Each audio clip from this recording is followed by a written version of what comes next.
السلام علیکم ورحمۃ اللہ وبرکاتہ۔ بسم اللہ الرحمن الرحیم۔ جنت میں لے جانے والے اعمال۔ حضرت ابن عباس رضی اللہ عنہما نے کہا کہ قبیلہ عبد القیس کا وفد رسول اللہ صلی اللہ علیہ وسلم کی خدمت میں آیا۔ آپ صلی اللہ علیہ وسلم نے دریافت فرمایا کہ کون سا وفد ہے یا یہ کون لوگ ہیں؟ انہوں نے کہا کہ ربیہ خاندان کے لوگ ہیں۔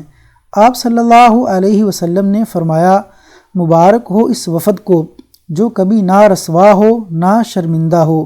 اس کے بعد انہوں نے عرض کیا کہ ہم ایک دور دراز کونے سے آپ صلی اللہ علیہ وسلم کے پاس آئے ہیں اور ہمارے اور آپ کے درمیان کفار مضر کا یہ قبیلہ پڑتا ہے۔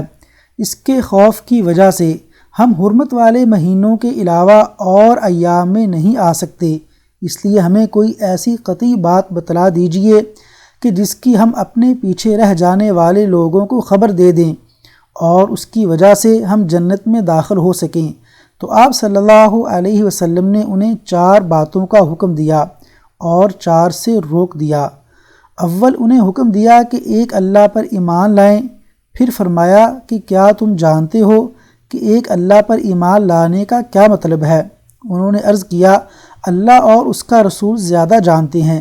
آپ صلی اللہ علیہ وسلم نے فرمایا ایک اللہ پر ایمان لانے کا مطلب یہ ہے کہ اس بات کا اقرار کرنا کہ اللہ کے سوا کوئی معبود نہیں، اور یہ کہ محمد صلی اللہ علیہ وسلم اللہ کے سچے رسول ہیں، اور نماز قائم کرنا، زکوٰۃ ادا کرنا اور ماہ رمضان کے روزے رکھنا، اور یہ کہ تم مال غنیمت سے 5واں حصہ ادا کرو، اور 4 چیزوں سے منع فرمایا۔ اس کے بعد رسول اللہ صلی اللہ علیہ وسلم نے فرمایا کہ ان باتوں کو یاد رکھو اور اپنے پیچھے رہ جانے والوں کو بھی ان کی خبر دو۔ اللہ تبارک و تعالیٰ سے دعا ہے کہ اللہ تعالیٰ ہمیں جنت میں لے جانے والے نیک اعمال کرنے کی توفیق عطا فرمائے اور برے اعمال سے محفوظ فرمائے۔ آمین یا رب العالمین۔